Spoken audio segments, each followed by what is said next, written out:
Notice how the body wants to settle on an out breath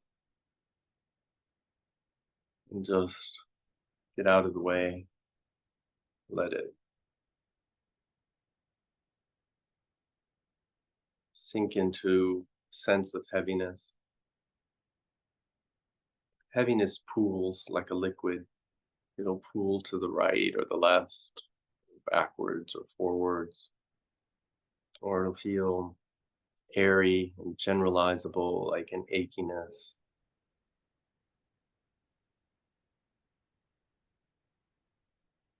And each breath will sort of slosh it around if there's a liquid sense to the heaviness.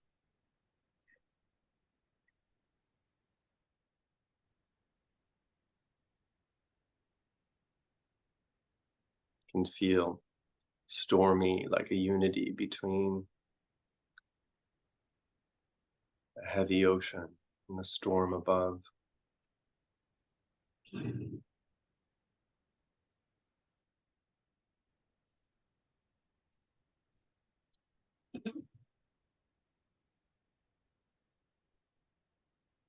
Use the out breath to sort of settle the heaviness downwards.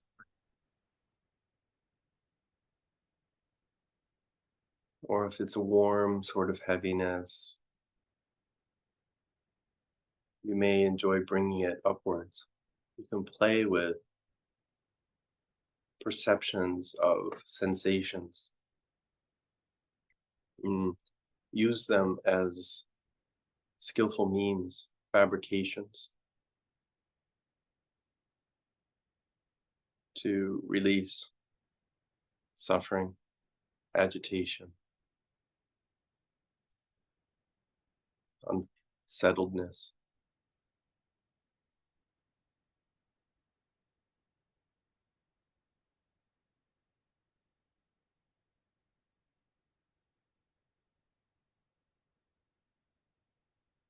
So we withdraw into the inner language of breath sensations.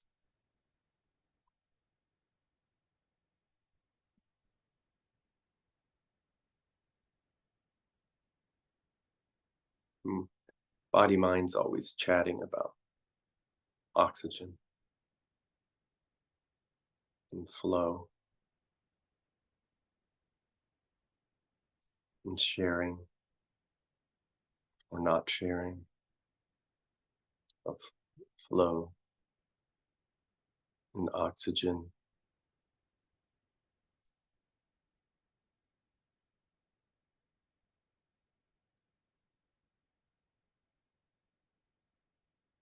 It's already going on. We're not inventing anything. We're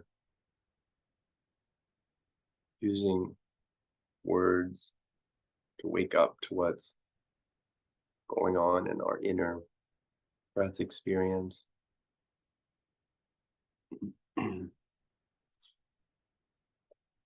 You can say there's in and out breathing. That's just a way of speaking. From the point of view of the body itself, there's just this underlying sensation, that's underlying dialogue. So what we're really doing is just listening and learning and dropping our views about what the breath is, about what the body is, about what it, because those are wrapped up in what it should be. It should be healthy, it should be beautiful, it should be socially presentable.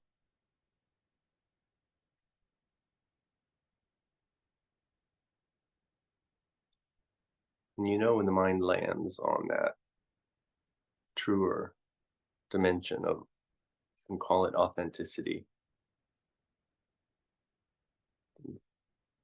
body knowing the body. The whole system lights up.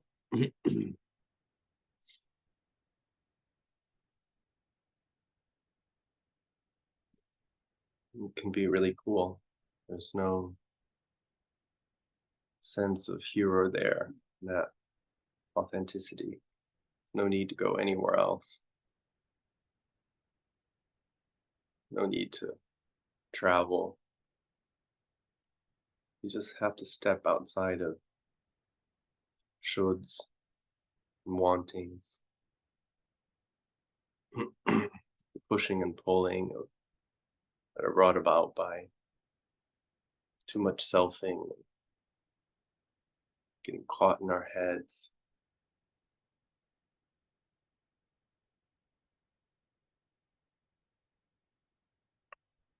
And we notice this dimension of awareness. We keep noticing it.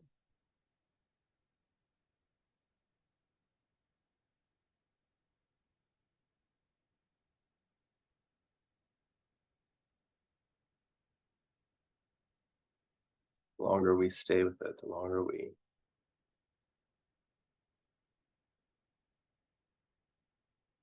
notice things are being healed here.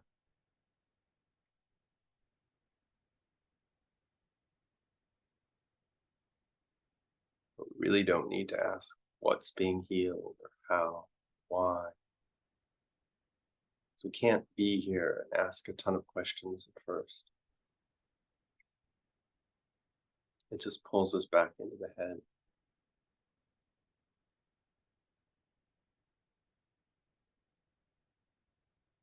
So we surrender again and again.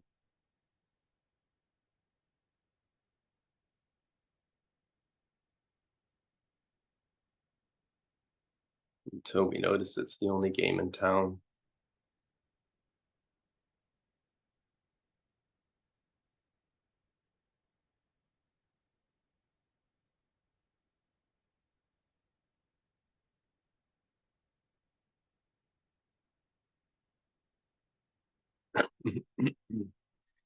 Artifacts of that surface world will reappear.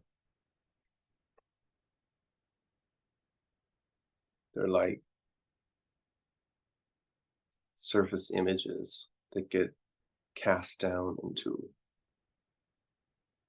a still pool, like looking at a lake and seeing the trees reflected upwards and then downwards from the water line into the pool.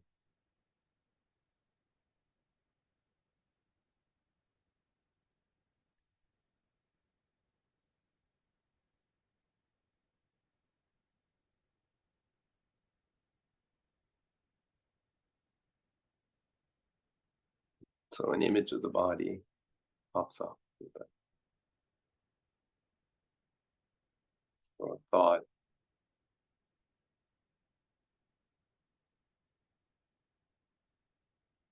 There's a different container there. We know it's a two-dimensional perception, landing in the immensity of present moment sensation.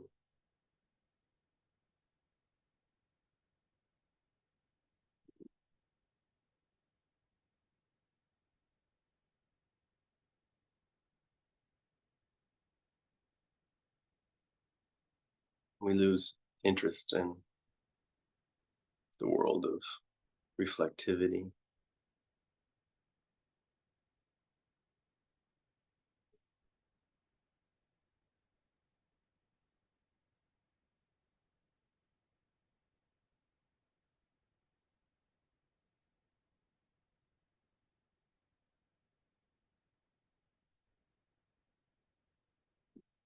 We can trust what's arising in the experience.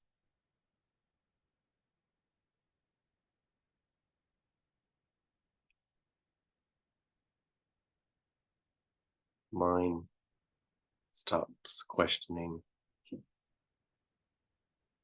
whether it can handle this level of integrity, contact with raw sensation.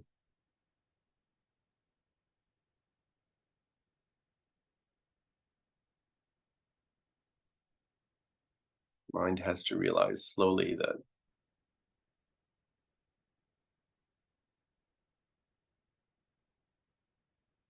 it's safe, there's refuge in mindfulness of the body, mindfulness of sensation. There's depth there.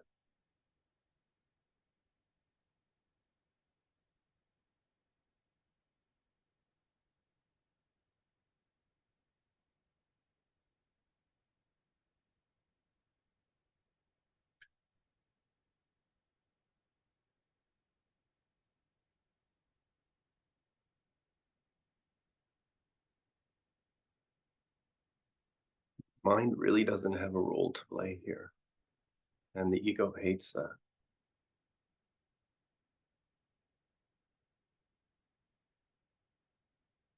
It's not the knowing, it's not in control. The knowing is this raw sensory field, just always there, before the mind wants to label it as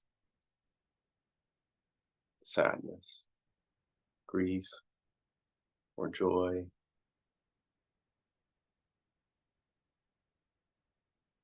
It's there before the story was born, before the I claimed it.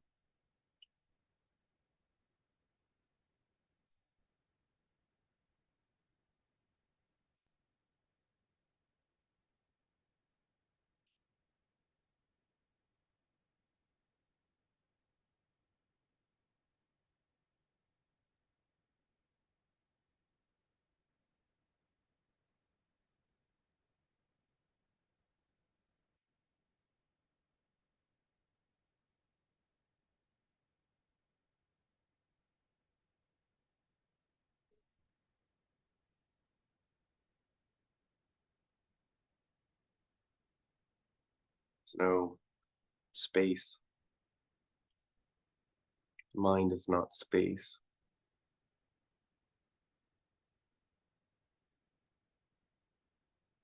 Mind is this primordial knowing before that exists before the ego claims it.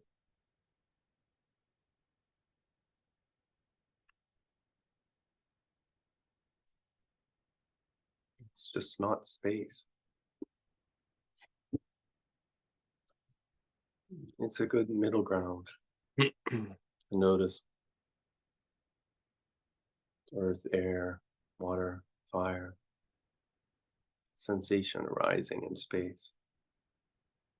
Good place to rest, but the mind itself is not that space. It's just not locatable in a center. And so it can't be the ego.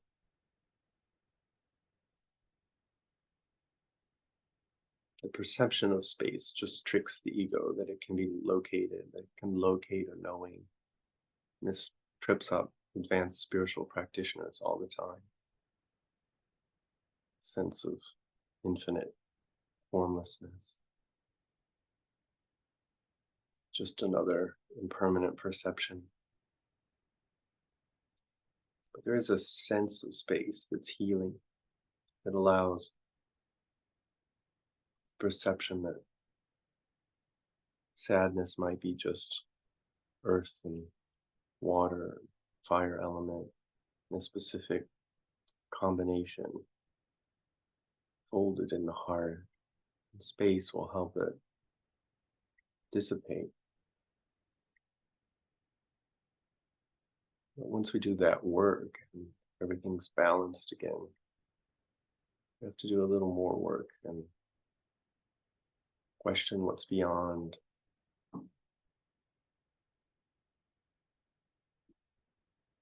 Earth, water, fire, air. Where do those have no footing, as the Buddha says at the end of Bahia Sutta?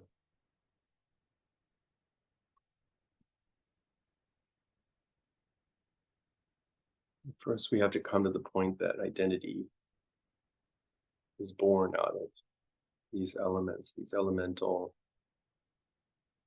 ways of vibrating as experience that are energetic, identifiable.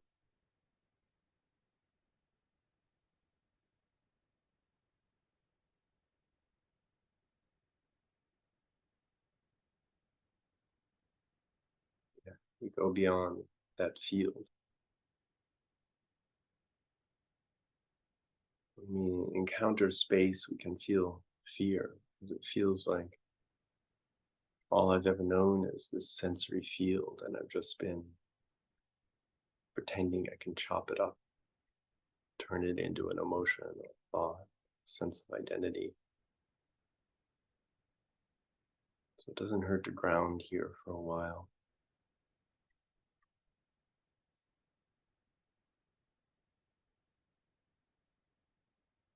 to rest with breath sensation, to let the path carry you forward.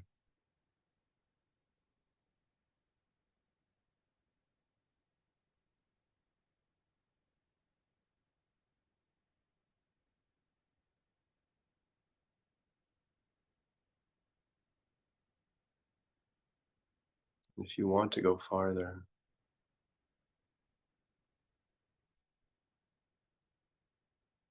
look to that space, to its groundlessness.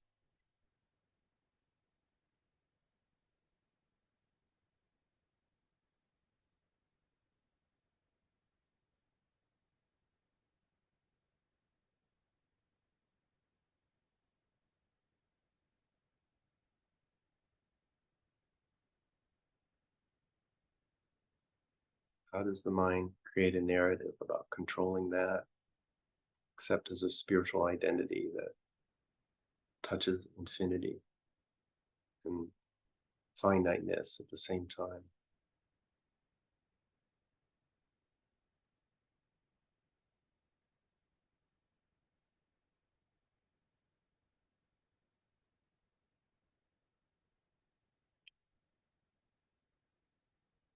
So we practice this over and over to see that the formless awareness, whether they arise as states or just insights, they arise and pass as well. They're impermanent.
Where is the center?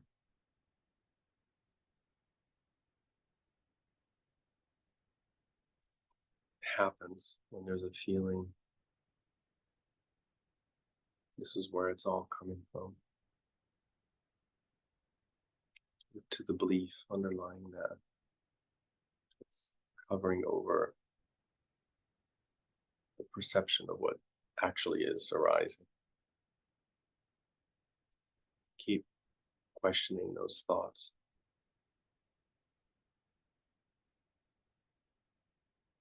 I want to limit this experience, turn it into something manageable.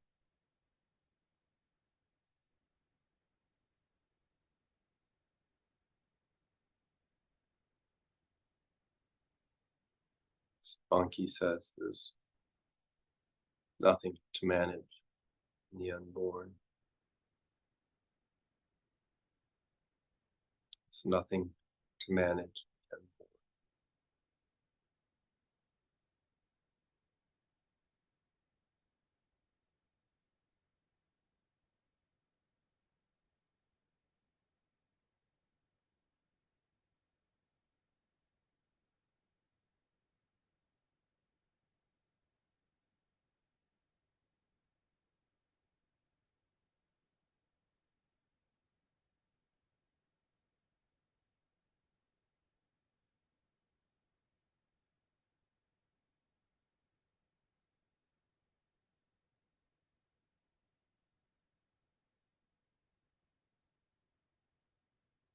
So if we're working with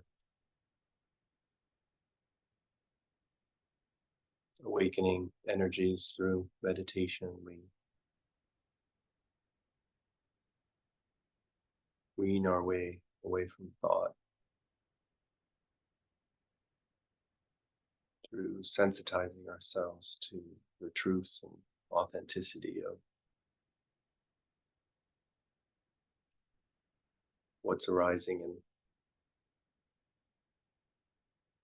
bodily sensation,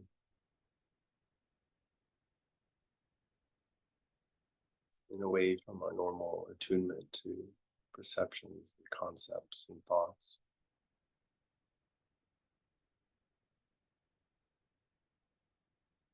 Just a shift to the non-conceptual, to the experiential.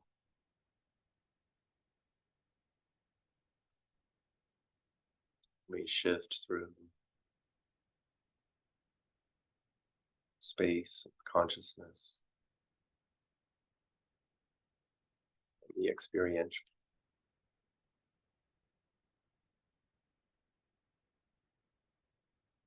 the non-experiential.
affirm whatever experience is arising for you.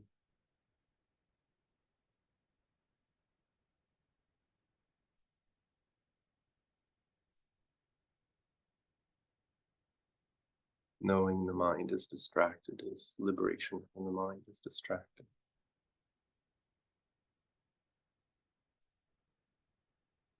Mind knows distractions from the point of view of sensation, which is this primordial knowing. It's non-identity. Otherwise, a distraction could never be known, could never be liberated from, if there wasn't always already a dimension of knowing completely suffused in experience, inseparable from it. So there, let's say the Buddha's 4 stages of full awakening come out of this knowledge of these, this unfolding. We unfold from a physical body, kaya bhumi. We uncover a realm of refined sensations, a rupa bhumi. It's even more primordial than a body. We never really know a body except in thought, images, memories. We're just a feeling entity. This is the realm of rupa bhumi. Usually corresponds with a shift like stream entry, where our truth is just always a deeper layer.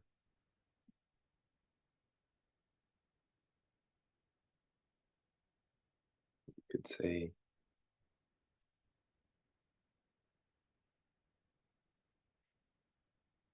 the Nagami is just waking up to this layer itself that is groundless and empty.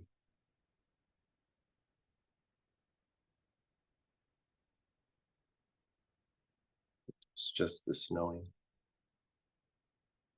arising when it arises.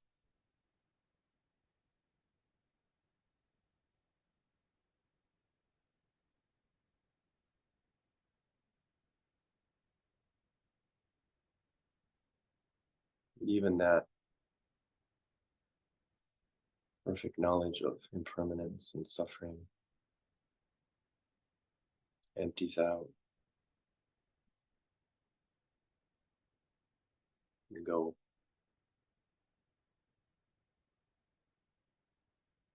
completely off map, off script.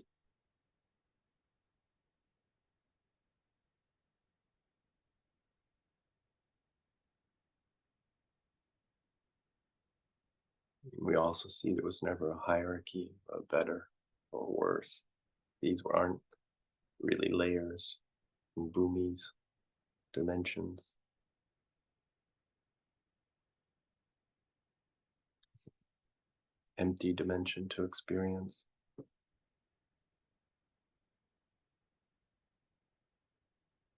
We kind of go back to the world with perfect knowledge of fabrication, no more ignorance, no restlessness to become a body or become a sensation, become empty of sensation, empty of emptiness.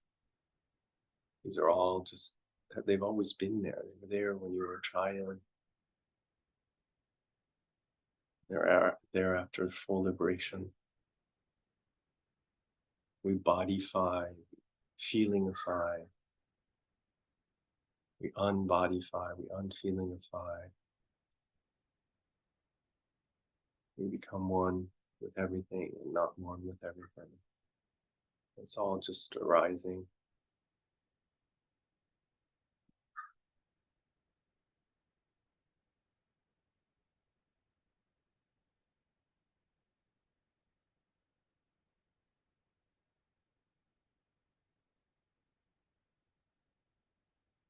disappearing.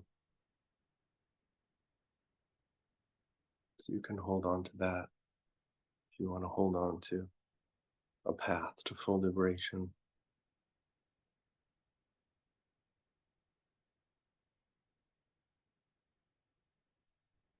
That is already here.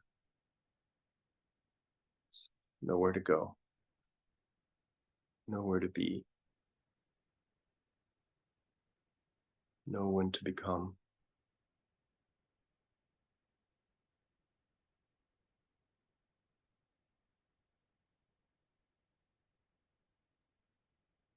May these words of wisdom that come from the depths of our common experience, been translated by countless beings for us, come through these words in this mouth. May they be point to your own experience and not to mine or someone else's. May you validate yourself. May they harmonize as your own energies. May you see them as they are, as natural arisings, bringing you back to where you never left.